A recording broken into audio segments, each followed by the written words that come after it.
Hello everyone. Welcome to Nirvana energy solar company. ఈరోజు మనం power bill ఎలా download చేయాలి, ఇంకా సోలార్ ఇన్స్టాల్ చేసుకోకముందు పవర్ బిల్ ఎలా ఉంటుంది, ఏమేం ఛార్జెస్ పడతాయో ఈ వీడియోలో అయితే తెలుసుకుందాం.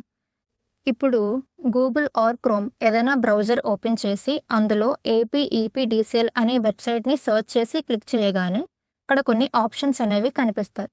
అందులో వ్యూ బిల్ క్లిక్ చేసి సర్వీస్ నెంబర్ ఇంకా క్యాప్చా ఎంటర్ చేసి ఫైండ్ మై బిల్ అనే ఆప్షన్ని క్లిక్ చేయగానే పవర్ బిల్ అనేది ఓపెన్ అవుతుంది. ఈ విధంగా మీరు పవర్ బిల్ అనేది చూసుకోవచ్చు. అండ్ ఇప్పుడు మనం సోలార్ ఇన్స్టాల్ చేసుకోకముందు పవర్ బిల్ ఎలా ఉంటుందో చూద్దాం. ఈ మంత్ మనం టోటల్గా యూజ్ చేసుకున్న యూనిట్స్ అంటే బిల్డ్ యూనిట్స్ చూసుకున్నట్లయితే 285 యూనిట్స్ అనేవి యూజ్ చేసుకున్నాం. దానికి పడిన ఎనర్జీ ఛార్జెస్ వచ్చేసి 1921 రూపీస్ అనేది ఛార్జ్ అయ్యింది. ఈ ఎనర్జీ ఛార్జెస్ ఏంటంటే మనం ఎన్ని యూనిట్స్ అయితే యూజ్ చేసుకున్నామో దానికి పడిన ఛార్జ్ మాత్రమే ఎనర్జీ ఛార్జెస్.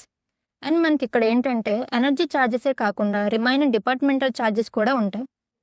అవి ఏంటంటే fixed charges 80 rupees, customer charges 55 rupees, electricity duty 17 rupees, late payment surcharge 25 rupees, interest on electricity duty 0, grid support charge 0, true up charge 0, FPPCA 0, FPPCA2 129 rupees, FPPCA3 0, loss or gain 0.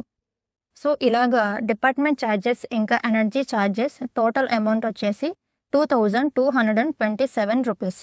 కొన్ని service నెంబర్స్కి government అనేది కొంత subsidy provide చేస్తుంది. ఈ service నెంబర్కి వచ్చేసి 379 rupees అనేది వచ్చింది. ఈ సబ్సిడీ అమౌంట్ని టోటల్ అమౌంట్లో మైనస్ చేసుకొని రిమైనింగ్ అమౌంట్ 1847 రూపీస్ని నెట్ బిల్గా వచ్చింది. ఈ విధంగా అయితే మనకి సోలార్ ఇన్స్టాల్ చేసుకోకముందు పవర్ బిల్ ఉంటుంది. ఈ విధంగా మనం పవర్ బిల్ అనేది చూసుకోవాలి.